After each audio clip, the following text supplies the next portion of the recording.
എന്തായിരിക്കണം? അല്ലാഹുവിന്റെ അദാബുകൾ കൊണ്ട് നിറച്ച ഭയാനകമായ നരകമുണ്ടല്ലോ, ആ നരകത്തിൽ നിന്ന് രക്ഷപ്പെടണം, ആ നരകത്തിൽ നിന്ന് രക്ഷപ്പെടണം, ആ നരകത്തിൽ നിന്ന് രക്ഷപ്പെടണം. പിന്നെ നിന്റെ ലക്ഷ്യം എന്തായിരിക്കണമെന്നറിയുമോ? അല്ലാഹുവിന്റെ അനുഗ്രഹങ്ങൾ കൊണ്ട് നിറച്ച പാലിരുവികളും തേനിരുവികളും ഒഴുകുന്ന പടച്ചറപ്പിന്റെ സ്വർഗമുണ്ടല്ലോ. ലഹും ജന്നാതുൻ തജ്രീ മിൻ തഹ്തിഹൽ അൻഹാർ. അല്ലാഹുവിന്റെ അനുഗ്രഹങ്ങൾ കൊണ്ട് നിറച്ച സ്വർഗമുണ്ടല്ലോ. കഷ്ടപ്പാടില്ല, ജോലിയില്ല, പ്രയാസമില്ല, രോഗമില്ല, വയസ്സായവരില്ല, പ്രായമുള്ളവരില്ല, മലമൂത്ര വിസർജനമില്ല, ജോലിക്ക് പോകണ്ട, കഷ്ടപ്പാടില്ല. എന്തെങ്കിലും ഒന്ന് കഴിക്കണമെന്ന് തോന്നിയാൽ കണ്ണിന്റെ മുന്നിലേക്ക് കടന്നു വരികയാണ്.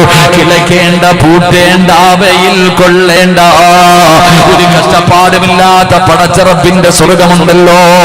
മോനെ, സ്വർഗത്തിലൂടെ ഹൂറിലീകൾ ഇങ്ങനെ നടക്കുകയാണ്. നിനക്ക് ഖിദ്മത്ത് ചെയ്യാൻ, നിനക്ക് സേവനം ചെയ്യാൻ. പടച്ചവനെ, മംഗലാപുരത്തുള്ള പെണ്ണുങ്ങളെ പോലെയല്ലടാ അല്ലാഹുവേ. സ്വർഗത്തിലെ ഹൂറിലീങ്ങളായ പെണ്ണുങ്ങളുണ്ടല്ലോ, അവരെ കുറിച്ച് നിനക്ക് പറയാനോ ചിന്തിക്കുവാനോ കഴിയുകയില്ല. അവരെ കുറിച്ച് എത്ര പറഞ്ഞാലും നിനക്ക് തിരിയുകയില്ല. സ്വർഗത്തിലൂടെ നടന്നുപോയ ഹൂറിലീങ്ങളിൽപ്പെട്ട ഒരു പെണ്ണിന്റെ മടമ്പങ്കാലുണ്ടല്ലോ.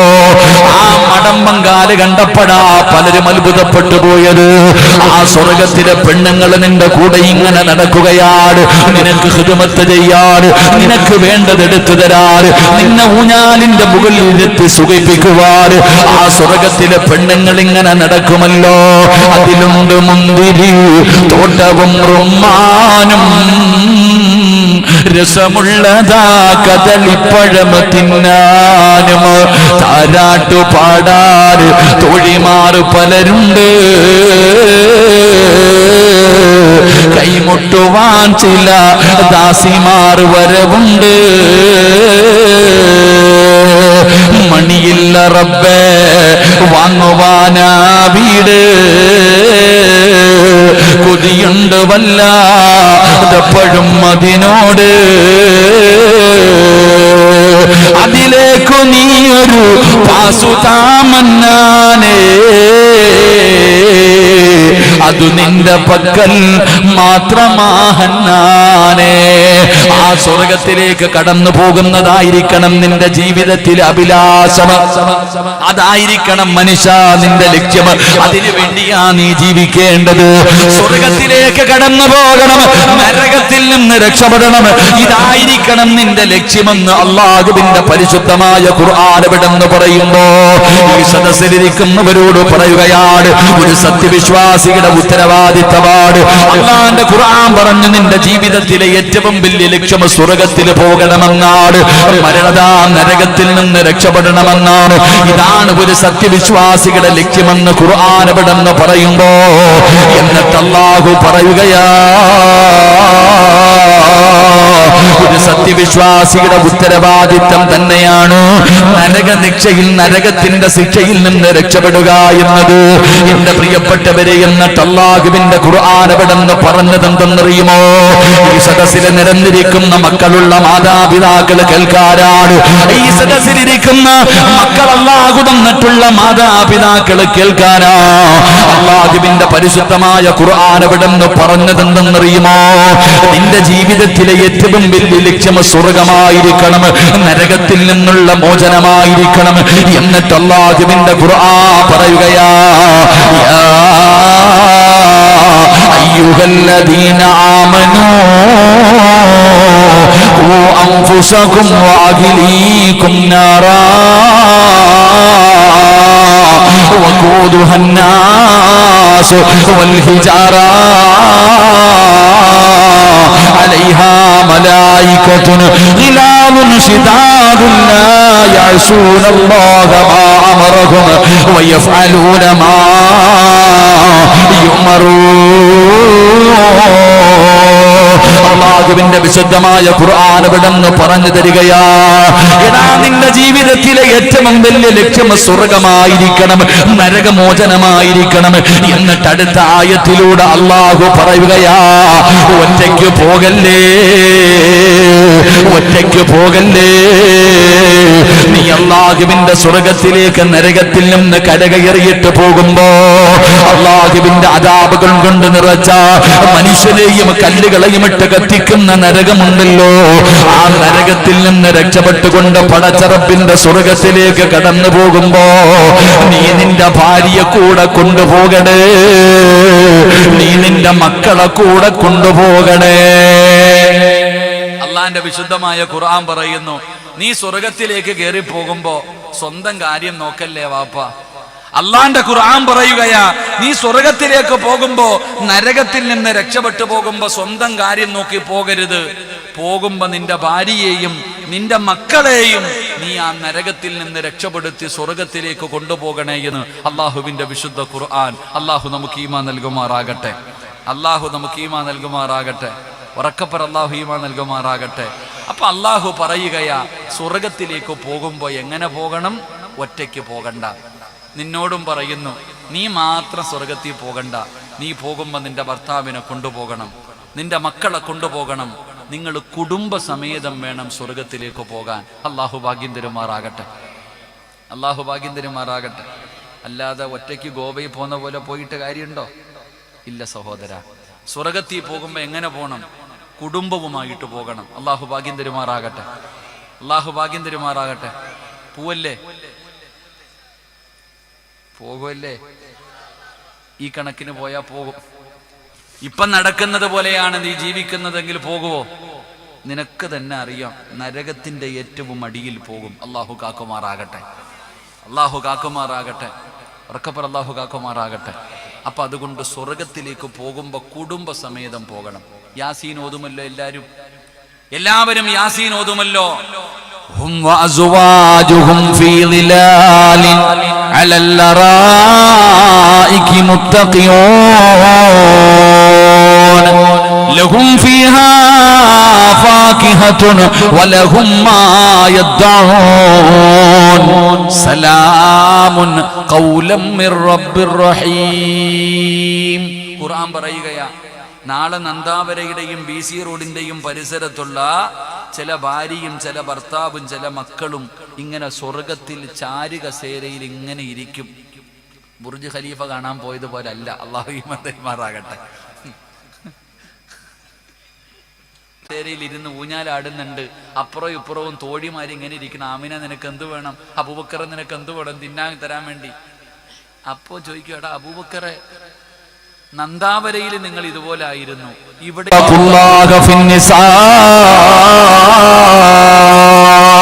അല്ലാഹുവിന്റെ റസൂൽ അവിടെന്ന് പറയുകയാ, നിങ്ങൾ അല്ലാഹുവിനെ പേടിക്കണേ, നിങ്ങൾ അല്ലാഹുവിനെ പേടിക്കണേ. ആരുടെ വിഷയത്തിലെന്നറിയുമോ? നിന്റെ ഭാര്യയുടെ വിഷയത്തില്, നിന്റെ ഭാര്യയുടെ വിഷയത്തില് അല്ലാഹുവിന്റെ റസൂൽ അവിടെന്ന് പറയുന്നു, നിന്റെ ഭാര്യയെ കുറിച്ച് നാളെ അല്ലാഹു നിന്നോട് ചോദിക്കും. നിന്നോട് റബ്ബ് ചോദിക്കുന്ന ചോദ്യങ്ങളുണ്ട്.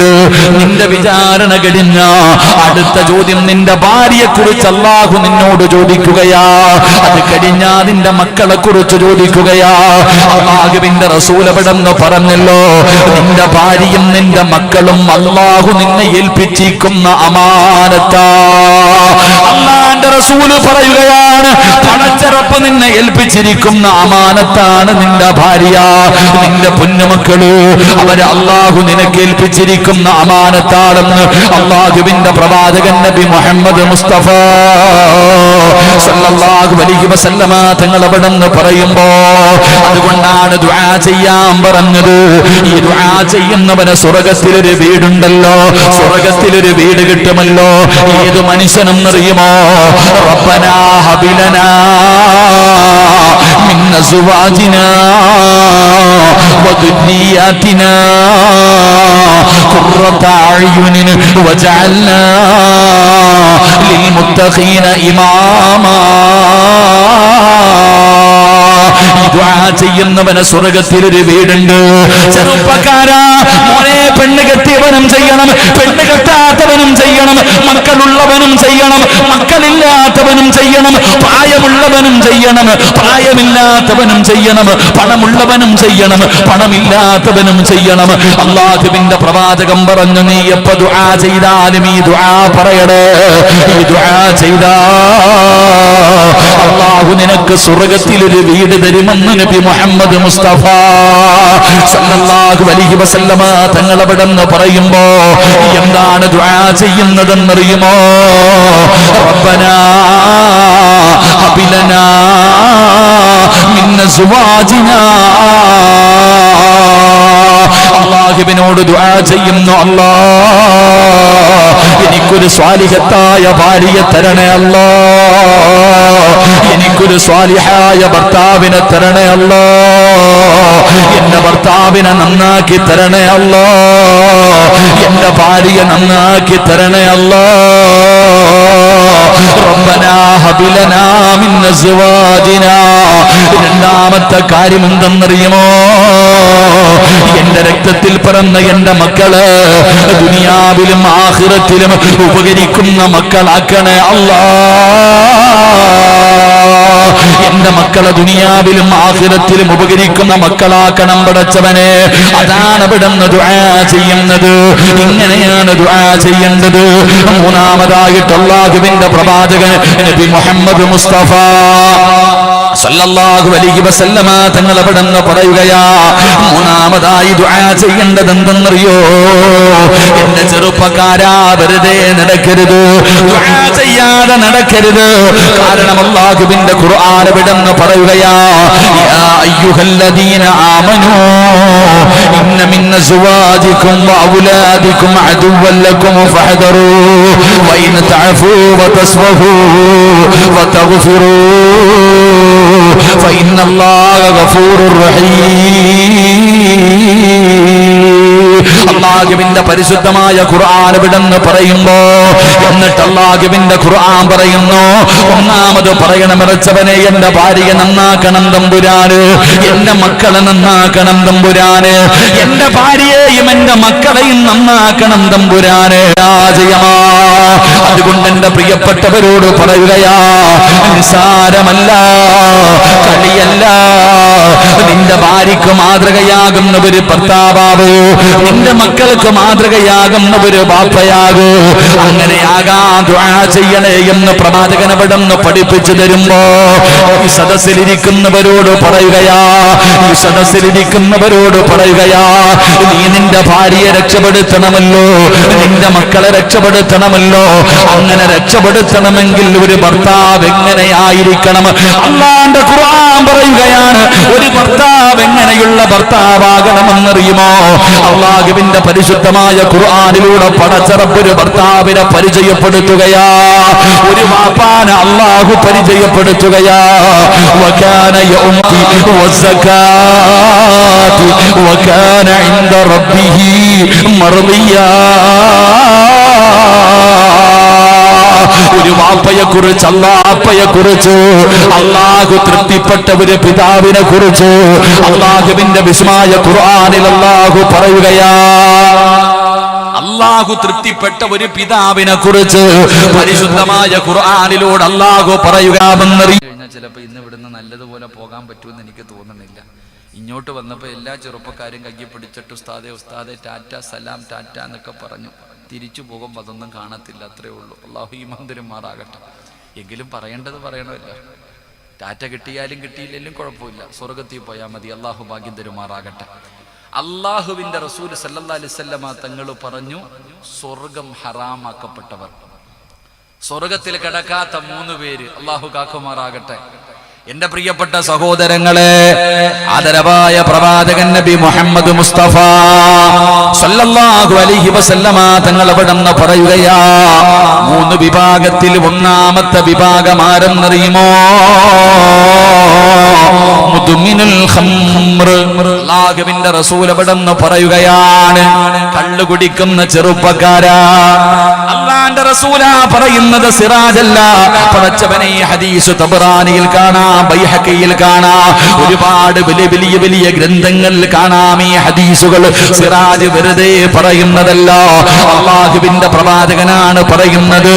ഒരു തമാശയ്ക്ക് പോലും കള്ളം പറയാത്ത ഈ ലോകം തന്നെ സൃഷ്ടിക്കാൻ കാരണക്കാരനായ നബി മുഹമ്മദ് മുസ്തഫ സല്ലല്ലാഹു അലൈഹി വസല്ലമ തങ്ങളാണ് പറയുന്നത്, പടച്ചവനെ സ്വർഗ്ഗം ഹറാമാക്കപ്പെട്ട ഒന്നാമത്തെ വ്യക്തി ആരാ?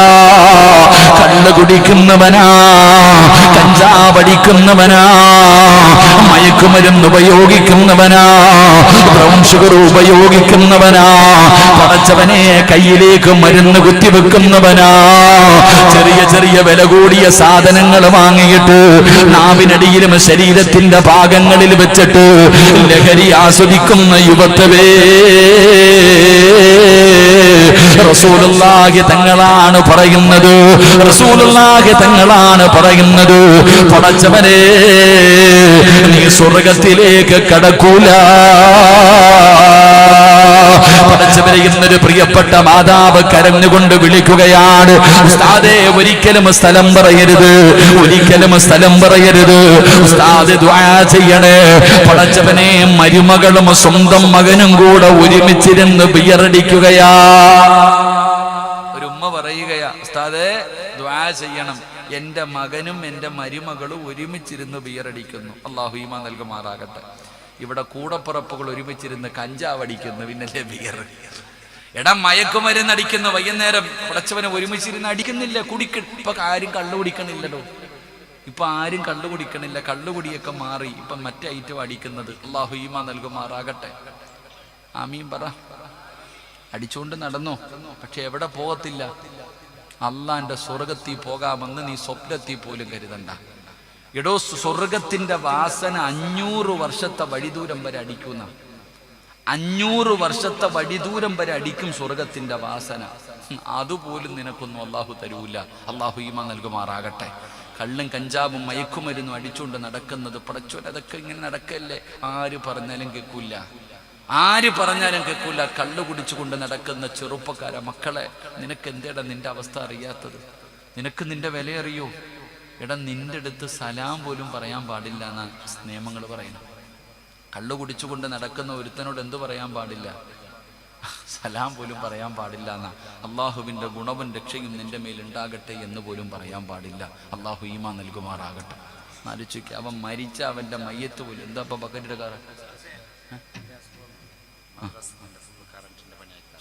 ഇവിടെ മുതലാളി പോകണം, മുതലാളി ഇവിടെ അത്യാവശ്യം വല്ലതും ഉണ്ടോ? വീട്ടിലാരുമില്ല, അല്ല ഉണ്ടല്ലോ. അൽഹംദുലില്ലാഹ്. ശരി, മദ്രസയുടെ പണി നടക്കുന്നുണ്ട്. എന്തോ കൊടുക്കുന്നു? കരണ്ടൊക്കെ ആരെങ്കിലൊക്കെ കൊടുക്കും. നിങ്ങളല്ലേ പ്രസിഡന്റ്? കാണണം അവിടെ ഇരി.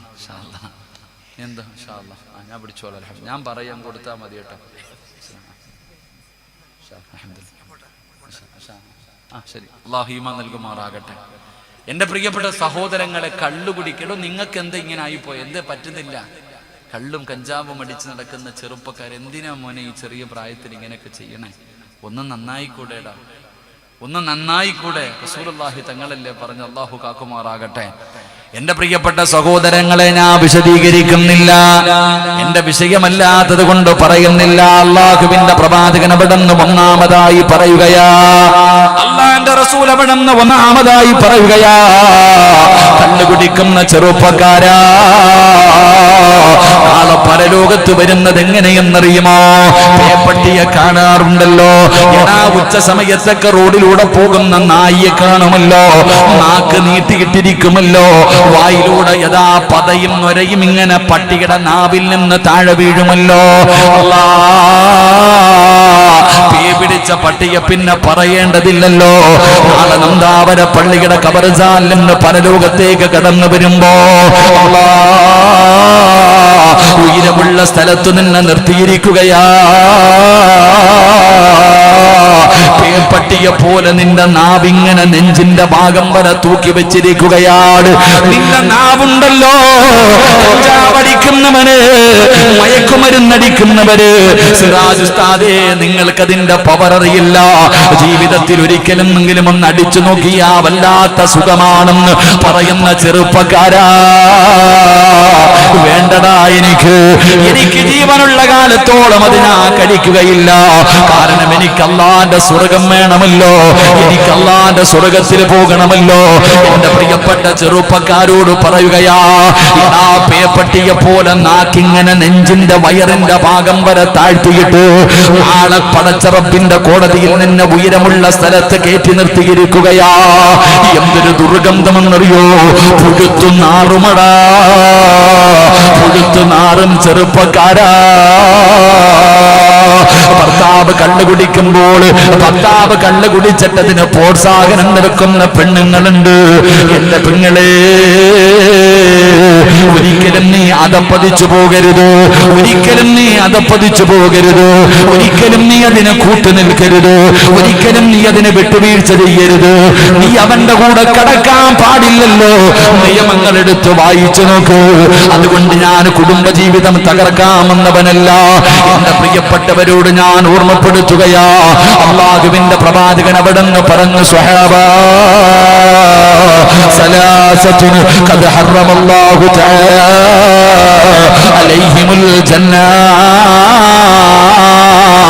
മുദ്മിനുൽ ഖംർ. എന്നിട്ട് അല്ലാഹുവിന്റെ പ്രവാചകൻ അവിടെന്ന് പറയുകയാ, രണ്ടാമത്തെ വിഭാഗം ആരെന്നറിയോ? അല്ലാഹുവിന്റെ നരകത്തിലേക്ക് കടന്നു പോകുന്ന, സ്വർഗത്തിന്റെ അകത്തൊരിക്കലും കടക്കാത്ത രണ്ടാമത്തെ വിഭാഗം ആരെന്നറിയുമോ? പടച്ചവനെ, തനിക്ക് ജന്മം നൽകിയ തന്റെ പിതാവുണ്ടല്ലോ, തനിക്ക് വേണ്ടി തന്റെ ജീവിതം മാറ്റിവെച്ച പിതാവുണ്ടല്ലോ, 9.5 മാസക്കാലം ഗർഭം ചുമന്ന മരണവേദനയുടെ വേദനയിൽ നിന്ന് പ്രസവിച്ച തന്റെ പ്രിയപ്പെട്ട മാതാവുണ്ടല്ലോ, നിനക്ക് പാല് തന്ന് പൂറ്റി വളർത്തിയ നിന്റെ ഉമ്മയുണ്ടല്ലോ, ആ മാതാപിതാക്കളെ ദ്രോഹിക്കുന്ന മനുഷ്യ, ആ മാതാപിതാക്കളെ വേദനിപ്പിക്കുന്ന മനുഷ്യ, ആ മാതാപിതാക്കളെ തല്ലുന്ന ചെറുപ്പക്കാരാ, കുത്തുവാക്കുകളും പരിഹാസങ്ങളും പറയുന്ന യുവത്വമേ, മാതാപിതാക്കളെ വേദനിപ്പിക്കുന്നവര്, നീ അല്ലാഹുവിന്റെ സ്വർഗത്തിലേക്ക് കടക്കില്ല എന്ന് ആദരവായ പ്രവാചകൻ നബി മുഹമ്മദ് മുസ്തഫ സല്ലല്ലാഹു അലൈഹി വസല്ലമ തങ്ങള്. അപ്പൊ നിങ്ങൾ പറയും, ഉസ്താദേ ഞങ്ങൾ ഉമ്മാനെ തല്ലാറില്ല, ഞങ്ങൾ ഉമ്മാനെ ചീത്ത വിളിക്കാറില്ല, നീ ഒന്നും ചെയ്യാറില്ല. പക്ഷേ മോനെ, നീ ചെയ്യുന്ന ചില കാര്യങ്ങളുണ്ട്. ഖുർആൻ പറഞ്ഞതെന്തേ? ചേ എന്ന് പറയുന്ന വാക്കുപോലും പറയരുത്. അള്ളാഹുവിന്റെ ഖുർആൻ എന്താ പറഞ്ഞത്? നീ നിന്റെ മാതാപിതാക്കളോട് ചേ എന്ന് പറയുന്ന വാക്ക്. ചേ എന്ന് പറഞ്ഞ എന്താ? ഇങ്ങനെ ആക്കത്തില്ല. നമ്മളൊരു ഇഷ്ടപ്പെടാത്ത ഒരു കാര്യം കാണുമ്പോ ഇങ്ങനെ ആക്കില്ല, എന്താ ഇത് ചോദിക്കില്ല. ഇങ്ങനെ പോലും പറയരുതെന്നാ. തന്റെ ഉമ്മയോടും തന്റെ വാപ്പയോടും അങ്ങനെ ഒരു വാക്കുപോലും നീ പറയല്ലേ എന്ന് അല്ലാഹുവിന്റെ വിശുദ്ധ ഖുർആൻ. നമുക്ക് പറയാൻ പറ്റുമോ? നമ്മൾ എന്തു പറയും? ചില സമയത്ത് ദേഷ്യം, നിങ്ങൾ മിണ്ടരുത്. ആരോടാ പറയണം? ഉമ്മാനോട്. വാപ്പാനോട് പറയുന്നത് മിണ്ടാതെ അവിടെ ഇരുന്നു കൊള്ളണം, വല്ലതും കഴിച്ച് മൂലയിൽ ഇരുന്നു കൊള്ളണം. വാപ്പായോട് ഉമ്മാനെ വിളിക്കണത് എങ്ങനെ? കിളവിയെന്ന്. ഉമ്മാനെ വിളിക്കണ എങ്ങനെ? കിളവിയെന്ന്. അല്ലാഹു ഈമാൻ തരുമാറാകട്ടെ. എന്ത് ആമീൻ പറയാൻ മടി? എടോ, ഉമ്മാന്റെ കാൽ ചുവട്ടിലാ സ്വർഗം കിടക്കുന്ന, അറിയോ? ഉമ്മയുടെ കാലിനടിയിലാ സ്വർഗം കിടക്കുന്നത്. വാപ്പാരാ? വാപ്പാരാ? സ്വർഗത്തിന്റെ നടുക്കത്തെ വാതിലെന്ന് നബിയനാ റസൂലുള്ളാഹി. ഉമ്മാടെ കാൽ ചുവട്ടിലാ സ്വർഗം കിടക്കുന്നത്, അതൊക്കെ സത്യം തന്നെ. പക്ഷെ വാതിലേതാ? അത് വാപ്പയാ. ഉമ്മയുടെയും വാപ്പയുടെയും പൊരുത്തുണ്ടെങ്കിൽ മാത്രമേ നമുക്ക് സ്വർഗത്തിൽ പോകാൻ പറ്റൂ. അള്ളാഹു ഭാഗ്യം തരുമാറാകട്ടെ. ആരാണെങ്കിൽ അതിന് കൂടുതലൊന്നും വേണ്ട, അതിന് കൂടുതൽ വേറെ ഒരു കാര്യവും വേണ്ട. എൻ്റെ പ്രിയപ്പെട്ടവൻ, നിസാരമായിട്ട് ഉമ്മയുടെ മനസ്സ് വേദനിച്ചാൽ മതി, കഴിഞ്ഞു നമ്മുടെ കാര്യം. അള്ളാഹു കാക്കുമാറാകട്ടെ. സൂക്ഷിക്കണം, എന്നും പൊരുത്തം ചോദിക്കണം ഉമ്മയോട്. എല്ലാ ദിവസവും ഇതിൽ ഈ സ്റ്റേജിലിരിക്കുന്ന എത്രയോ പേര് മാതാപിതാക്കളെ വല്ലാതെ സ്നേഹിക്കുന്നവരുണ്ട്, ഉമ്മയോട് വല്ലാത്ത സ്നേഹമുള്ളവരുണ്ട്. ഇന്നും എൻ്റെ കൂടെ വന്ന ലത്തീഫ് എന്ന സഹോദരൻ, അവന് ഏറ്റവും കൂടുതൽ പ്രാവശ്യം പറഞ്ഞത് അവൻ്റെ വാപ്പാനെ കുറിച്ചാ. അള്ളാഹു ഖബറിടം വിശാലമാക്കി കൊടുക്കുമാറാകട്ടെ. ഇന്ന് ഉഷാദ് ഹാജി എപ്പോഴും കാണുമ്പോൾ ഉമ്മാനെ കുറിച്ച് പറയും ദുആ ചെയ്യാൻ. എൻ്റെ പ്രിയപ്പെട്ടവരെ, മാതാപിതാക്കൾ അവരാണ്. നിങ്ങളല്ലെങ്കിൽ ചിന്തിക്ക്, എടോ ഉമ്മ പോകണ്ട എന്ന് പറഞ്ഞാൽ പോകരുത്. ഇന്നത്തെ ഒരു മക്കളും അത് കേൾക്കാറില്ല. ഉമ്മ ഒരു സ്ഥലത്തേക്ക് പോകണ്ടെന്ന് പറഞ്ഞാൽ പിന്നെ പോകരുത്. പോയാൽ അള്ളാഹു നമ്മളെ കാക്കുമാറാകട്ടെ. അതുകൊണ്ട് ഞാൻ പറയുന്നു, 2 മാതാപിതാക്കളുടെ മനസ്സ് വേദനിപ്പിച്ചാൽ നീ എത്ര ഹജ്ജ് ചെയ്താലും, നീ എത്ര പള്ളി കെട്ടിക്കൊടുത്താലും, നീ എത്ര തഹജ്ജുദ് നിസ്കരിച്ചാലും, നീ ഇനി എന്തൊക്കെ നന്മ ചെയ്താലും അള്ളാഹുടെ സ്വർഗത്തിൽ നീ ഒരിക്കലും പോകില്ല. അള്ളാഹു കാക്കുമാറാകട്ടെ. ഉറക്കപ്പറ അള്ളാഹു കാക്കുമാറാകട്ടെ. ഓരോ പെണ്ണുങ്ങളും കേൾക്കണം, കല്യാണം കഴിഞ്ഞിട്ട് ഭർത്താവിൻ്റെ വീട്ടിൽ പോയതാ, പിന്നെ നീ ആ പരിസരത്തോട്ട് പോയിട്ടില്ല. നിന്റെ ഉമ്മാനെ നോക്കാനോ നിന്റെ ഉപ്പാനെ നോക്കാനോ നീ ഒന്നിനും ആ പരിസരത്തോട്ട് പോയിട്ടില്ല. വല്ലപ്പോഴും ഒന്ന് പോകും, തല കാണിക്കും, ഓടി വരും. ഇതാണ് നിന്റെ അവസ്ഥ. നിനക്ക് നിന്റെ ഭർത്താവ്, നിന്റെ മക്കള്, നിന്റെ ഉപ്പയും വേണ്ട, നിന്റെ ഉമ്മയും വേണ്ട. സൂക്ഷിക്കണം നിങ്ങളൊക്കെ. അള്ളാഹു കാക്കുമാറാകട്ടെ. എൻ്റെ പ്രിയപ്പെട്ട സഹോദരങ്ങളെ, അള്ളാഹു നമ്മുടെ മാതാപിതാക്കൾ ജീവിച്ചിരിക്കുന്നവർക്ക് അള്ളാഹു ആഫിയത്തുള്ള ദീർഘായുസ് കൊടുക്കുമാറാകട്ടെ. അമ്മയും പറയടോ, അള്ളാഹു ദീർഘായുസ് കൊടുക്കും. എത്ര വേദനയാണെങ്കിലും, എത്ര സങ്കടമാണെങ്കിലും മോനേന്നൊന്ന് വിളിച്ചാൽ തീരും. ലോകത്ത് വേറെ ആര് എന്ത് വിളിച്ചാലും ആ സുഖം കിട്ടൂല. നമ്മുടെ സ്വന്തം ഭാര്യയാകട്ടെ, നമ്മുടെ മക്കളാകട്ടെ, ആര് നമ്മളെ മോനേന്ന് വിളിച്ചാലും സുഖമുണ്ടാവൂല. പക്ഷെ ഉമ്മ ഒന്ന് വിളിച്ചു നോക്കട്ടെ, എൻ്റെ പൊന്നു മോനേന്ന് വിളിച്ച ഒരു വല്ലാത്ത സുഖമാണ്. എടോ, എത്ര വേദന ഉണ്ടെങ്കിലും ഉമ്മയുടെ മടിയിലൊന്ന് തലവെച്ച് കടന്നു നിൽക്കുക. അത് എൻ്റെ ഉമ്മ, ഞാൻ പോയിട്ട് ഇപ്പോഴും എൻ്റെ ഉമ്മയുടെ മടിയിൽ കിടക്കും. ഉമ്മ തലയിൽ എണ്ണ തേക്കുമ്പോൾ പറയും, തലയിൽ എണ്ണയും തേക്കൂല എന്ന് പറഞ്ഞിട്ട് എനിക്ക് തലയിൽ ഉമ്മയുടെ മടിയിലൊന്ന് പോയി കിടന്ന എന്തൊരു സുഖമെന്നറിയൂ, എന്തൊരു സമാധാനമെന്നറിയൂ. അള്ളാഹു നമ്മുടെ ഉമ്മമാർക്ക് ദീർഘായുസ് കൊടുക്കുമാറാകട്ടെ. മരണപ്പെട്ടവരുടെ ഖബറിടം അള്ളാഹു വിശാലമാക്കി കൊടുക്കുമാറാകട്ടെ. ഞാൻ എപ്പോഴും വഴുതി പറയും, ഞാനൊരു വീട്ടിൽ പോയി, 2 ആമക്കളാണ്. ഉമ്മയ്ക്ക് ക്യാൻസർ രോഗമാണ്. ഭക്ഷണം കഴിച്ചിട്ട് ഇറങ്ങുമ്പോൾ ആ മക്കൾ എന്നെ വിളിച്ചിട്ട് പറഞ്ഞു, ഉസ്താദെ, ഉമ്മായിക്ക് ക്യാൻസറാ വയറിനകത്ത്. ഉമ്മടുത്ത് ഞങ്ങൾ വയറുവേദനയാണെന്നാണ് പറഞ്ഞിരിക്കുന്നത്. ഉസ്താദ് ഞങ്ങളുടെ ഉമ്മയ്ക്ക് വേണ്ടി ദുആ ചെയ്യണം, ആരോടും പറയരുത്. ഉമ്മ അറിഞ്ഞിട്ടില്ല, ഉസ്താദ് പേരൊന്നും പറയരുത്, ദുആ ചെയ്താൽ മതി. ഈ 2 മക്കളും എന്നോട് പറഞ്ഞു. ഇറങ്ങിപ്പോകാൻ സമയമായപ്പോൾ അകത്ത് കിടക്കുന്ന ഉമ്മ പറഞ്ഞു, ഉസ്താദിനൊന്ന് വിളിക്കാൻ. ഞാൻ അകത്തേക്ക് കയറി ചെന്നപ്പോൾ മക്കളോട് പറഞ്ഞു, വാതിലടച്ചേക്കാൻ, നിങ്ങൾ പുറത്തു പോകാൻ. ഞാൻ ആ ഉമ്മാൻ്റെ അടുത്ത് പോയിരുന്നു. ഉമ്മ എന്നോട് പറഞ്ഞു, ഉസ്താദെ, എനിക്ക് ക്യാൻസർ ആണെന്ന് എൻ്റെ മക്കൾ അറിയുന്നതിനേക്കാളും മുമ്പേ ഞാൻ അറിഞ്ഞു. എനിക്കറിയാം എനിക്ക് ക്യാൻസർ ആണെന്ന്, പക്ഷെ എൻ്റെ മക്കൾ വിചാരിച്ചിരിക്കുന്നത് എനിക്കറിയില്ല എന്ന്. അവരങ്ങനെ തന്നെ നടക്കട്ടെ ഉസ്താദെ. ഞാൻ അറിഞ്ഞു എന്ന് പറഞ്ഞാൽ, എനിക്ക് ക്യാൻസർ ആണെന്ന് ഞാൻ അറിഞ്ഞു എന്ന് എൻ്റെ മക്കൾ അറിഞ്ഞാൽ അവർ കരയില്ല ഉസ്താദെ. അതാണ് ഉമ്മ. അള്ളാഹു നമ്മുടെ ഉമ്മമാർ ഖബറിടം വിശാലമാക്കി കൊടുക്കുമാറാകട്ടെ. അള്ളാഹു മഗ്ഫിറത്തും മർഹമത്തും നൽകി അനുഗ്രഹിക്കുമാറാകട്ടെ. എൻ്റെ പ്രിയപ്പെട്ടവരെ, സംഘാടകർ ബക്കറ്റ് എടുത്തു. ഇത് നിങ്ങൾക്കുള്ളതല്ല, ഇത് നിങ്ങൾക്ക് ആർക്കും ഉള്ളതല്ല. നമ്മുടെ ഉമ്മയ്ക്ക് വേണ്ടി, നമ്മുടെ ഉപ്പയ്ക്ക് വേണ്ടി, എൻ്റെ പ്രിയപ്പെട്ടവരെ, നമ്മുടെ മാതാപിതാക്കൾക്ക് വേണ്ടി ഒരു സദഖ, വേറൊന്നും വേണ്ട. എൻ്റെ പ്രിയപ്പെട്ടവരെ, മരണപ്പെട്ടു പോയവരുണ്ട്. നന്ദാവര പള്ളിയുടെ ഖബർസാറിൽ കിടക്കുന്നുണ്ട്. എവിടാണെന്ന് പോലും അറിയില്ല.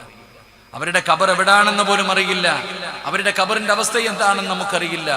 എൻ്റെ പ്രിയപ്പെട്ടവരെ, ജീവിച്ച് ഈ വയതിന് വരാൻ കഴിയാതെ വീടിൻ്റെ അകത്ത് കിടപ്പിൽ കിടന്ന് മലമൂത്ര വിസർജനം നടത്തുന്നവരുണ്ട്. എല്ലാവരും ഒരു നല്ല സദഖ നമ്മുടെ ഉമ്മയ്ക്ക് വേണ്ടി, നമ്മുടെ ഉപ്പയ്ക്ക് വേണ്ടി.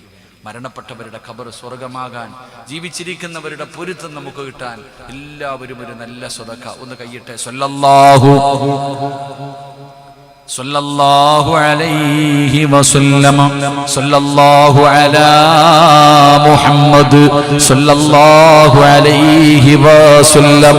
അല്ലാഹുമ്മ സല്ലി അലാ മുഹമ്മദ്, യാ റബ്ബി സല്ലി അലൈഹി വസല്ലം. റഹീമായ അല്ലാഹ്, ഉമ്മയ്ക്ക് പകരം വെക്കാൻ ആരെയും കിട്ടില്ല തമ്പുരാന്. വാപ്പയ്ക്ക് പകരം വെക്കാൻ വേറെ ഒരാളെയും കിട്ടില്ല തമ്പുരാന്.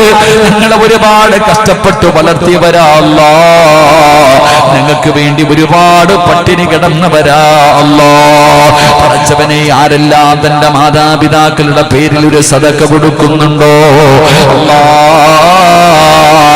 മരണപ്പെട്ടവരുടെ ഖബറിടം വിശാലമാക്കണേ അല്ലാ.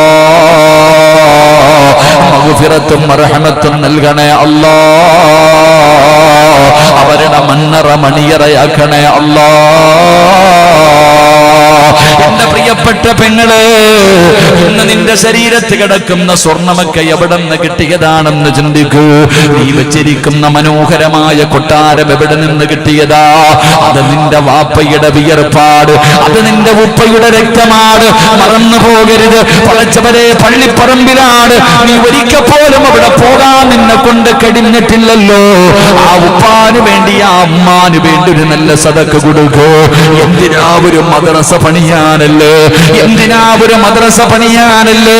രാവിലെ വാക്കബോധമല്ലോ, സ്വലാത്ത് പറയുമല്ലോ, ഖുർആൻ ഓതുമല്ലോ, ഹദീസ് പഠിക്കുമല്ലോ. അതിന്റെ ഒരു പ്രതിഫലം നിന്റെ മാതാപിതാക്കളുടെ മണ്ണറയിലേക്ക് കിടന്നു ചെല്ലുമല്ലോ. അതുകൊണ്ട് മനസ്സറിഞ്ഞുകൊണ്ടൊരു സദക്ക കൊടുക്കൂ. ഞങ്ങളുടെ മാതാപിതാക്കളിൽ മരണപ്പെട്ടവരുടെ കബറിടം സ്വർഗമാക്കണേ അല്ലാ. ഞങ്ങളെപ്പോലെ ഒരു നല്ല മകനെ അല്ലാഹു എനിക്ക് നൽകിയല്ലോ എന്നോർത്തവര് കബറിന്റെ അകത്ത് കിടന്ന് ദുആ ചെയ്യണേ അല്ലാ. അല്ലാഹുവേ, ജീവിച്ചിരിക്കുന്ന മാതാപിതാക്കള് നീ വേദനിപ്പിക്കല്ല തമ്പുരാന്. വീടിന്റെ അകത്ത് കിടന്ന് വേദന സഹിക്കാൻ കഴിയാതെ കിടന്ന് പിടയുന്നത് കാണേണ്ട അവസ്ഥ വരുത്തല്ല റബ്ബേ. അവരുടെ കാൽച്ചുവട്ടിൽ കിടക്കുന്ന സ്വർഗം നൽകണേ അല്ലാ. അതുകൊണ്ട് പടച്ചവന് എന്താവരയുടെ പരിസരത്തുള്ള ഈ പാവപ്പെട്ടവന്റെ വാലുകൾക്കാർ കടന്നു വന്ന് എന്റെ പ്രിയപ്പെട്ട ചെറുപ്പക്കാരോട് പറയുകയാ, ഉമ്മാനെ വെറുക്കല്ലേടാ, ഉപ്പാനെ വെറുക്കല്ലേ, അവരോട് ദേഷ്യപ്പെടല്ലേ, അവരെ നീ തല്ലല്ലേ, അവരെ വാക്ക് കൊണ്ടുപോലും ഒരു നോട്ടം കൊണ്ടുപോലും നീ അവരുടെ മനസ്സ് വേദനിപ്പിക്കല്ലേ. വേദനിപ്പിച്ചാ നീ ദുനിയാവിലും ആഖിറത്തിലും രക്ഷപ്പെടൂല. എന്റെ പ്രിയപ്പെട്ട ചെറുപ്പക്കാരോട് പറയുകയാ, മോനെ നീ നന്നാകണമെന്ന് ഈ ലോകത്ത് ഏറ്റവും കൂടുതൽ ആഗ്രഹിക്കുന്നത് നിന്റെ ഉപ്പയും നിന്റെ ഉമ്മയുമാണ്, അല്ലാതെ വേറെ ഒരാളുമല്ല. അതുകൊണ്ട് ചെറുപ്പക്കാരോട് ഒന്നേ എനിക്ക് പറയാനുള്ളൂ, എടാ പടച്ചവൻ അല്ലാഹുവിന്റെ റസൂല് പറഞ്ഞല്ലോ, 3 തെറ്റുകൾ ചെയ്താൽ, 3 പാപങ്ങൾ ചെയ്താൽ അവന് മരണത്തിന് ശേഷമല്ല, അവന് കബറിന്റെ അകത്തല്ല, അവന് നരകത്തിലല്ല, അവന് പരലോകത്തല്ല, ഈ ദുനിയാവിൽ വെച്ച് തന്നെ അല്ലാഹു ശിക്ഷ കൊടുക്കുമെന്ന് ആദരവായ പ്രവാചകൻ നബി മുഹമ്മദ് മുസ്തഫ. 3 പാപം ചെയ്താൽ മരണത്തിന് ശേഷമല്ല ചെറുപ്പക്കാരാ. പെങ്ങളെ ഇനിയെങ്കിലും പഠിക്കൂ. സ്കൂളിൽ പഠിക്കുന്ന ചെറുപ്പക്കാരികൾ, 10ലും +1ലും +2ലും പഠിക്കുന്ന പെൺകുട്ടികൾ, ഉമ്മ എന്തെങ്കിലും പറയുമ്പോ കയർത്ത് സംസാരിക്കുന്ന പെൺകുട്ടികൾ, നീ എന്ന് വലുതായി പോയെന്ന് തോന്നുന്ന പെങ്ങള്, മോളെ മരണത്തിന് ശേഷമല്ലടൂ, മരണത്തിന് ശേഷമല്ല, അവിടെ വെച്ച് തന്നെ തരും. അസ്റായിൽ നിന്റെ റൂഹ് പിടിക്കാൻ കടന്നു വരുന്നതിന് മുമ്പ് ഈ ദുനിയാവിൽ വെച്ച് നീ അനുഭവിക്കും പെണ്ണ്, ഈ ദുനിയാവിൽ കിടന്ന് നിലവിളിക്കും പെണ്ണ്, ഈ ദുനിയാവിൽ കിടന്ന് യാചിക്കും പെണ്ണുകള്. അല്ലാഹുവിന്റെ റസൂലാണ് പറയുന്നത്, 3 തെറ്റുകൾ ചെയ്താൽ, 3 പാപങ്ങൾ ചെയ്താൽ ഈ ദുനിയാവിൽ വെച്ച് തന്നെ അല്ലാഹു നിനക്ക് ശിക്ഷ തരുമെന്ന് ആദരവായ പ്രവാചകൻ നബി മുഹമ്മദ് മുസ്തഫ. ഉസ്താദെ, അതൊക്കെ മരണത്തിന് ശേഷമല്ലേ? അല്ലടാ മോനെ, ഇവിടെ വെച്ച് തന്നെ നിനക്ക് അല്ലാഹു തരും. അല്ലാഹു നമ്മളെ കാക്കുമാറാകട്ടെ, അല്ലാഹു നമ്മളെ കാക്കുമാറാകട്ടെ. 3 തെറ്റുകൾ. 1, മാതാപിതാക്കളെ വേദനിപ്പിക്കുന്നവന് മരണത്തിന് ശേഷം വേറെ, ഇവിടെ വെച്ച് തന്നെ അല്ലാഹു തരും. അല്ലാഹു നമ്മളെ കാക്കുമാറാകട്ടെ. എത്രയോ പേര് അനുഭവിക്കണില്ലേ? മാതാപിതാക്കളെ കണ്ണുനീര് കുടിപ്പിച്ച ഒരുത്തനെങ്കിലും നേരെയായിട്ടുണ്ടോ മനുഷ്യ ഈ ലോകത്ത്? ഇല്ലടാ. എത്ര വലിയ കൊലകൊമ്പനാണെങ്കിലും തല്ലണമെന്നോ ചീത്ത വിളിക്കണമെന്നൊന്നുമില്ല. ഒരു സഹാബി നിസ്കരിച്ചു കൊണ്ടിരിക്കുക, ഒരു സഹാബി നിസ്കരിച്ചു കൊണ്ടിരിക്കുമ്പോ, ഒരു മഹാൻ സഹാബി എന്നൊരു മഹാൻ നിസ്കരിച്ചു കൊണ്ടിരിക്കുമ്പോ ഉമ്മ വെളിയിൽ വന്ന് നിന്ന് വിളിച്ചു, മോനെ ജുറൈജ്. ജുറൈജ് എന്ന് പറയുന്ന ചെറുപ്പക്കാരൻ നമ്മളെ പോലെ കഞ്ചാവടിച്ച് നടക്കുന്നവനല്ല. 24 മണിക്കൂർ ഇബാദത്താ, പെണ്ണുപോലും കിട്ടിയിട്ടില്ല.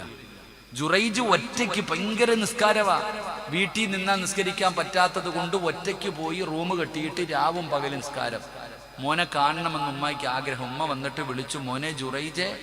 ജുറൈജ് നിസ്കരിച്ചുകൊണ്ടിരിക്കുക, ജുറൈജ് നിസ്കരിച്ചുകൊണ്ടിരിക്കുക. കൈയടിച്ചില്ല. കൈയടിച്ച് സലാം വീട്ടിക്കെട്ടി എന്തേന്ന് ചോദിക്കാമെന്ന് കരുതി ഉമ്മ വീടിന് വെളിയിൽ കാത്തു നിന്നു. കുറച്ച് കഴിഞ്ഞപ്പോൾ ഒന്നും അറിയില്ല, ഉമ്മ പോയി.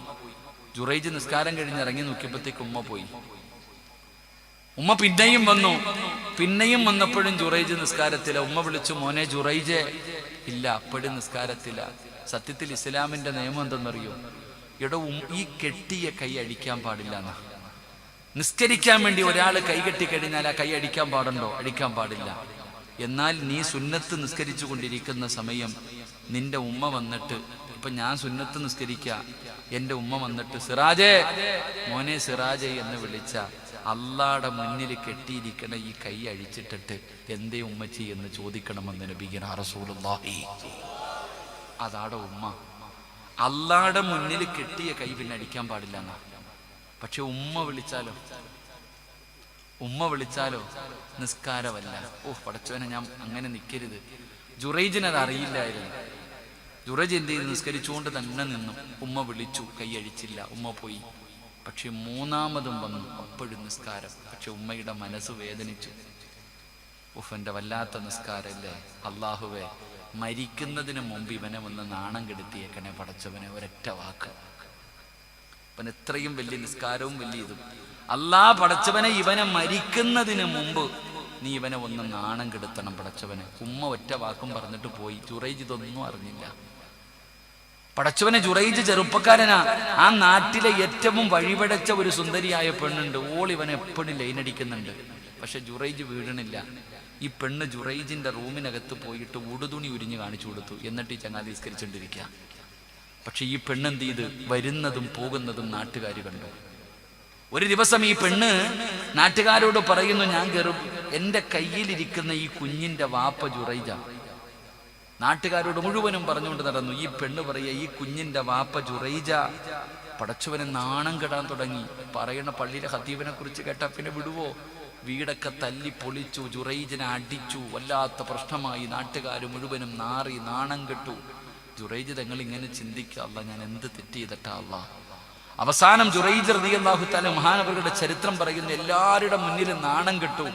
ചോര കുഞ്ഞിനെ കൊണ്ടുവന്ന് നിർത്തിയിട്ട് പെണ്ണ് പറയുന്നു, ഇതിന്റെ വാപ്പ ജുറൈജ. ഇങ്ങനെ കാണിച്ചു കൊടുക്ക, ഒരു തെളിവുമില്ല. കാരണം ഈ പെണ്ണ് കയറി ഇറങ്ങി പോകുന്നത് നാട്ടുകാർ കണ്ടിട്ടുണ്ട്. അവസാനം ജുറൈജ് ചോദിച്ചു, എനിക്ക് സത്യം തെളിയിക്കാൻ ഒരു നിമിഷം തരുമോ? ഞാൻ തെളിയിച്ചു തരാം, ഇതെന്റെ കുഞ്ഞാണോ ഇല്ലയോ എന്ന് ഞാൻ തെളിയിച്ചു തരാം. ജുറൈജ് എന്ന് പറയുന്ന ചെറുപ്പക്കാരൻ ചോദിച്ചു. അവര് സമ്മതിച്ചു. 2 റക്അത്ത് നിസ്കരിച്ചു. സുജൂദിൽ കടന്നിട്ട് അള്ളാഹുവിനോട് പറഞ്ഞു, പടച്ചവനെ, ഞാൻ എന്ത് തെറ്റാ അള്ളാഹ് ചെയ്തേ? റബ്ബേ, ഞാൻ എന്ത് ചെയ്തതിന്റെ പേരില്ല? അപ്പോഴാ പറഞ്ഞു കൊടുക്കണത് ഉമ്മാടെ ശാപമാ. അവസാനം ജുറൈജ് കരഞ്ഞു. എന്നിട്ട് വഴി പറഞ്ഞു കൊടുത്തു. പടച്ച റബ്ബ്, ഈ പാല് കുടിക്കണ ചോര കുഞ്ഞിനെ ഇഞ്ഞു കൊണ്ടുവരാൻ പറഞ്ഞു. ആ പാല് കുടിക്കുന്ന ചോര കുഞ്ഞിനെ കൊണ്ടുവരാൻ പറഞ്ഞു. അത്തഹയ്യാത്തിൽ ഉയർത്തുന്ന ഈ കൈയെടുത്ത് കുഞ്ഞിന്റെ പൊക്കിളിന്റെ മുകളിൽ വെച്ചിട്ട് ചോദിച്ചു, മോനെ, നിന്റെ വാപ്പ ആരാടാ? എല്ലാരും ചോദിച്ചു, ജുറൈജ, നീ എന്താടാ ഞങ്ങളെ കളിയാക്കുകയാ? ഈ പാല് കുടിക്കണ കുഞ്ഞ് സംസാരിക്കോ? ഈ പാല് കുടിക്കുന്ന കുഞ്ഞ് സംസാരിക്കോ? നീ എന്താ ഞങ്ങളെ പരിഹസിക്കുകയാണോ? ജുറൈജ് പിന്നെയും ചോദിച്ചു, മോനെ, നിന്റെ വാപ്പ ആരാടാ? ഉറക്ക വിളിച്ചു പറ. അപ്പ ആ കുട്ടി പറഞ്ഞു കൊടുത്തു, എൻ്റെ വാപ്പ ജുറൈജല്ല, ഒരാട്ടിടയന. അള്ളാഹു നമുക്ക് ഈമാൻ നൽകുമാറാകട്ടെ. എന്തിൻ്റെ പേരിൽ? നിസ്കരിച്ചു കൊണ്ടിരുന്ന സമയത്ത് ഉമ്മ വിളിച്ചിട്ട് വിളി കേൾക്കാത്തതിൻ്റെ പേരിൽ. അപ്പൊ പിന്നെ നമ്മുടെ കാര്യം പറയണ്ടല്ലോ. അള്ളാഹു കാക്കുമാറാകട്ടെ. മഹാനായ നബി മുഹമ്മദ് മുസ്തഫ സല്ലല്ലാഹു അലൈഹി വസല്ലമ തങ്ങൾ പറയുന്ന മൂന്നാമത്തെ മനുഷ്യനാരാ?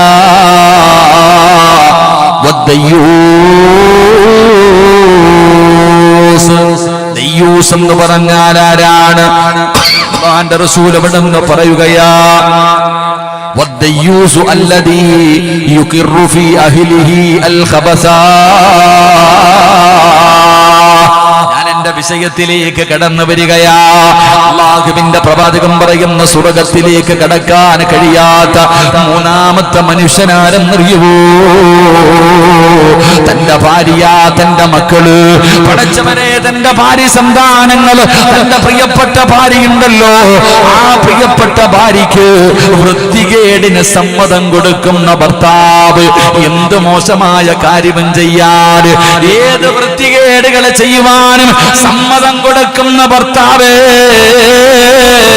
തലമുണ്ടെങ്കിലും താടിയുണ്ടെങ്കിലും ആലിമാണെങ്കിലും ഹജ്ജ് ചെയ്തവനാണെങ്കിലും വഅദ് പറയുന്നവനാണെങ്കിലും തങ്ങളാണെങ്കിലും ഏത് വലിയാണെങ്കിലും തന്റെ പ്രിയപ്പെട്ട ഭാര്യ വൃത്തികേടുകൾ ചെയ്യാൻ സിനിമ കാണാ, സീരിയല് കാണാ, തുണി മറയ്ക്കാതെ നടക്കാ, ഔറത്ത് തുറന്നിട്ട് കൊണ്ട് നടക്കാ, ഏത് പേക്കൂത്തുകളും കാണിക്കാൻ സമ്മതം കൊടുത്താ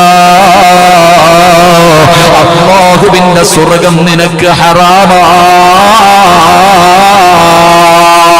എന്റെ പ്രിയപ്പെട്ടവരെ, പേടിക്കണം. നിരന്നിരിക്കുന്ന വാപ്പമാര്, ഇത് നിന്റെ നെഞ്ചത്തേക്ക് കരിങ്കല്ല് പോലെ നിന്റെ ഹൃദയത്തിലേക്ക് ഇറങ്ങട്ടെ. ഇത് നിന്റെ നെഞ്ചത്തിലേക്കാ ഞാൻ പറഞ്ഞത്. റസൂലുള്ളാഹി തങ്ങൾ പറയുകയാ, പടച്ചവനെ, നിന്റെ പ്രിയപ്പെട്ട ഭാര്യ എന്തെല്ലാം ദുസ്വഭാവങ്ങളാണ് അവൾക്ക്. പടച്ചവനെ, നീ തിരുത്താറില്ലല്ലോ, എന്തുകൊണ്ട് തിരുത്തുന്നില്ല? എന്തുകൊണ്ട് തിരുത്തി കൊടുക്കുന്നില്ല? പടച്ചവനെ, തെറ്റ് തന്നെയാണല്ലോ, അതാര് ചെയ്താലും തെറ്റ് തന്നെയാണല്ലോ. അല്ലാഹുവേ, നിന്റെ പ്രിയപ്പെട്ട ഭാര്യ വീടിനകത്തിരുന്നു കൊണ്ട് ഏശലി പറയുമല്ലോ, പരദൂഷണം പറയുമല്ലോ, മറ്റുള്ളവരെ കുറ്റം പറയുമല്ലോ. എടാ, തെറ്റ് ചെയ്യുന്നത് ആരാണെങ്കിലും അത് തെറ്റാണെന്ന് പറഞ്ഞു കൊടുക്കാത്തതെന്താ? മഹാനായ നബി മുഹമ്മദ് മുസ്തഫ സല്ലല്ലാഹു അലൈഹി വസല്ലമ തങ്ങൾ അങ്ങനെ ആയിരുന്നില്ല. പ്രവാചകൻ പറയുമായിരുന്നു, ആയിഷ റളിയല്ലാഹു തആല അൻഹാ ഖാലത്ത് ഖുൽതു ലിന്നബി സല്ലല്ലാഹു അലൈഹി വസല്ലം ഹസ്ബുക മിൻ സഫിയ കദാ വകദാ ഫഖാല സല്ലല്ലാഹു അലൈഹി വസല്ലം ലഖദ് ഖുൽതു കലിമതൻ. അല്ലാഹുവിന്റെ പ്രവാചകൻ സല്ലല്ലാഹു അലൈഹി വസല്ലമ തങ്ങളുടെ ഭാര്യയായ ആയിഷ ബീവി റളിയല്ലാഹു തആല അൻഹാ ഒരിക്കൽ അല്ലാഹുവിന്റെ പ്രവാചകന്റെ വീടിനകത്ത് സംസാരിച്ചു കൊണ്ടിരിക്കുമ്പോ ആയിഷ ബീവി റളിയല്ലാഹു തആല അൻഹാ അവിടെന്ന് പറഞ്ഞു, നബിയേ, അവിടെന്ന് പറഞ്ഞു, നബിയേ, സഫിയ നീളം കുറഞ്ഞവളാ. സഫിയ എന്ന് പറയുന്ന മഹദിയെ കുറിച്ച് അവൾ നീളം കുറഞ്ഞവളാണ്, അവൾ അങ്ങനെയാണ്, അവൾ ഇങ്ങനെയാണ് പറയുമല്ലോ. നിന്റെ ഭാര്യ അയൽവാസിയെ കുറിച്ച്, ഏട്ടന്റെ ഭാര്യയെ കുറിച്ച്, അനിയന്റെ ഭാര്യയെ കുറിച്ച്, നിന്റെ പെങ്ങളെ കുറിച്ച്, നാട്ടുകാരെ കുറിച്ച്, കുടുംബക്കാരെ കുറിച്ച്, അയൽവാസികളെ കുറിച്ച് അവൾ അങ്ങനത്തവളാണ്, ഇവൾ ഇങ്ങനത്തവളാണ്, അവൾ അങ്ങനെ ചെയ്യുന്നവനാണ്, ഇവൻ ഇങ്ങനെ ചെയ്യുന്നവനാണ്, അവൾ നീളം കുറഞ്ഞവളാണെന്ന് പറഞ്ഞു. ഇത്ര മാത്രമേ പറഞ്ഞുള്ളൂ. അവളെ പച്ച ഇറച്ചി തിന്നില്ല, അവളെ പച്ചയ്ക്ക് കത്തിച്ചില്ല, അവളെ നാണം കെടുത്തിയില്ല. പടച്ചവനെ, മുത്തുനബി അങ്ങനെയായിരുന്നു. തെറ്റ് കണ്ടാ തിരുത്തുമായിരുന്നു. അത് മകളാണെങ്കിലും ഭാര്യയാണെങ്കിലും. അല്ലാഹുവിന്റെ പ്രവാചകൻ നബി മുഹമ്മദ് മുസ്തഫ സല്ലല്ലാഹു അലൈഹി വസല്ലമ തങ്ങൾ ഒരു ദിവസം വീടിനകത്തേക്ക് കടന്നു വരികയാ. ആയിഷ ബീവി റളിയല്ലാഹു തആല അൻഹയുടെ വീട്ടിലേക്ക് അല്ലാഹുവിന്റെ പ്രവാചകൻ കടന്നു വരുമ്പോ റസൂലുള്ളാഹിയുടെ മുഖം ചുമക്കുകയാ. പ്രവാചകന്റെ മുഖമങ്ങ് ചുമക്കുകയാണ്. റസൂലുള്ളാഹിക്ക് വല്ലാത്ത ദേഷ്യം വന്നു. റസൂലുള്ളാഹിക്ക് വല്ലാത്ത ദേഷ്യം വന്നു. ആയിഷ ബീവി റളിയല്ലാഹു തആല അൻഹ അവിടുന്ന് ചോദിക്കുന്നു, നബിയേ, യാ റസൂലല്ലാഹ്, എന്തു പറ്റി നബിയേ, എന്തു പറ്റി നബിയേ? അല്ലാഹുവിന്റെ പ്രവാചകൻ പറഞ്ഞ മറുപടി എന്തെന്നറിയുമോ? ഒരിക്കൽ ആയിഷ ബീബി റളിയല്ലാഹു തആല അൻഹയുടെ വീടിനകത്ത് കടന്നു വരുമ്പോ റസൂലുള്ളാഹി തങ്ങളുടെ മുഖം ചുമന്നു തുടുത്തു. വല്ലാത്ത ദേഷ്യം വന്നു. ആയിഷ ബീബി പേടിച്ചു പോയി. എന്തേ നബിയെ, എന്തു പറ്റി നബിയെ? ആയിഷ, നീ കിടക്കുന്ന വിരിപ്പ് നീ കണ്ടില്ലേ? നീ കിടക്കുന്ന വിരിപ്പ് കണ്ടില്ലേ? നീ കിടക്കുന്ന വിരിപ്പ് നീ കണ്ടില്ലേ? ആ വിരിപ്പിന്റെ അകത്തൊരു ചിത്രമുണ്ടായിരുന്നു. മഹാനായ നബിയിന റസൂലുള്ളാഹി. ആയിഷ ബീബി വിരിച്ചിരുന്ന വിരിപ്പിന്റെ അകത്ത് ഒരു ചിത്രമുണ്ടായിരുന്നു, ഒരു ജീവിയുടെ പടം ഉണ്ടായിരുന്നു. ഈ പടം കണ്ടിട്ട് നബി സല്ലല്ലാഹു അലൈഹി വസല്ലമ തങ്ങൾ കോപം കൊണ്ടിട്ട്, നീ ഇത് കണ്ടില്ലേ? ഇതുള്ള വീട്ടിൽ മലക്ക് വരൂന്ന് നിനക്കറിയില്ലേ? മനുഷ്യൻ, ഈ ജീവികളുടെ രൂപമുള്ള വീട്ടിൽ മലക്കുകൾ വരില്ല എന്ന് നിനക്കറിയില്ലേ? നീ എന്താ ഇത് കാണിക്കുന്നത്? അത് മുറിച്ചുകള ആയിഷ എന്ന് നബി മുഹമ്മദ് മുസ്തഫ, മഹാനായ നബി മുഹമ്മദ് മുസ്തഫ ഇവിടെ നിങ്ങൾ നോക്കടോ, വീടിൻ്റെ അകത്ത് വിരിച്ചിട്ടിരുന്ന ഒരു പുതപ്പിൻ്റെ അകത്ത് ഒരു ചിത്രം കണ്ടപ്പോൾ ഈ വീട്ടിൽ റഹ്മത്തിൻ്റെ മലക്ക് വരത്തില്ല, ഇത് വെട്ടിമുറിച്ച് കളയെന്ന് മുത്തുനബി പറഞ്ഞെങ്കിൽ നമ്മുടെ വീടിനകത്ത് അവസ്ഥ ആലോചിച്ച് വയ്ക്കുക. നമ്മുടെ വീടിനകത്ത് അവസ്ഥ ആലോചിച്ച് വയ്ക്കുക. സുബ്ഹാനല്ലാഹ്, അല്ലാഹു കാക്കുമാറാകട്ടെ. അവിടെ മലക്കില്ല, പിന്നെ കുഴപ്പമില്ല. വരുന്നുണ്ടെങ്കിലല്ലേ കുഴപ്പമുള്ളൂ. അള്ളാന്റെ മലക്ക് വീട്ടിൽ വന്നാലല്ലേ കുഴപ്പമുള്ളൂ. ഞാൻ എപ്പോഴും പൂച്ചയെക്കുറിച്ച് വഴുതു പറയും. പൂച്ചയെ വളർത്താൻ പാടില്ല എന്ന് ഞാൻ പറഞ്ഞിട്ടില്ല. എൻ്റെ പ്രിയപ്പെട്ട സഹോദരങ്ങളെ, പൂച്ചയെ വളർത്താൻ ഞാൻ അതിൻ്റെ ഹദീസ് പഠിച്ചു. അള്ളാഹു നമുക്ക് ഈമാൻ തരുമാറാകട്ടെ. പൂച്ചയെ വളർത്താൻ പാടുണ്ടോ? നബി സല്ലല്ലാഹു അലൈഹി വസല്ലമ തങ്ങൾ പൂച്ചയെ ഇഷ്ടപ്പെട്ടിട്ടുണ്ട്. പൂച്ചയെ വളർത്താൻ വീട്ടിൽ. അള്ളാഹു ഭാഗ്യം തരുമാറാകട്ടെ. സന്തോഷമായില്ലേ? സന്തോഷമായില്ലേ? ഇപ്പൊ പെണ്ണുങ്ങളൊക്കെ പറയണ്ട, ഉമ്മ കേക്കുമ്മ പൂച്ചയെ വളർത്താം. നിരങ്ങളെ, എങ്കിലും മസല പറഞ്ഞു തരട്ടെ. പൂച്ചയെ വളർത്താം. പൂച്ചയെ നബി സല്ലല്ലാഹു അലൈഹി വസല്ലമ തങ്ങൾ ഇഷ്ടപ്പെട്ടിട്ടുണ്ട്, സഹാബത്തും ഇഷ്ടപ്പെട്ടിട്ടുണ്ട്. അള്ളാഹു വളർത്താൻ ഭാഗ്യം തരുമാറാകട്ടെ. അള്ളാഹു വളർത്താൻ ഭാഗ്യം തരുമാറാകട്ടെ. ഇത് മാത്രം എളുപ്പെടുത്തേക്കരുതട്ട. പക്ഷേ പൈസ കൊടുത്തിട്ട് പൂച്ചയെ വാങ്ങൽ ഹറാമാണെന്ന് നബിയിന റസൂലുള്ളാഹി. എന്തേ ഹദീസ്? ഹദീസ് വേണം. ഞാൻ ഇവിടെ എഴുതി വെച്ചിട്ടുണ്ടായിരുന്നു. അല്ലാഹു നമുക്ക് ഈമാൻ നൽകുമാറാകട്ടെ. എന്താ പഠിച്ചത്? നബി സല്ലല്ലാഹു അലൈഹി വസല്ലമ തങ്ങൾ പറഞ്ഞു, പൈസ കൊടുത്തിട്ട് നീ പൂച്ചയെ വാങ്ങാനും പാടില്ല, നീ അതിനെ വിൽക്കാനും പാടില്ലെന്ന് നബിയിന റസൂലുള്ളാഹി. ഇപ്പൊ കത്തിയ. അല്ലാഹു ഈമാൻ തരുമാറാകട്ടെ. അപ്പൊ ഈ പൂടെയൊക്കെ ഉള്ള സിംഹത്തെ പോലെ നടക്കുന്ന പൂച്ചയെ നീ ഫ്രീ ആയിട്ട് മേടിച്ചതാ? ഫ്രീ ആയിട്ട് മേടിച്ചതാ? അല്ലാഹു ഈമാൻ തരുമാറാകട്ടെ. അല്ലാഹു ഈമാൻ തരുമാറാകട്ടെ.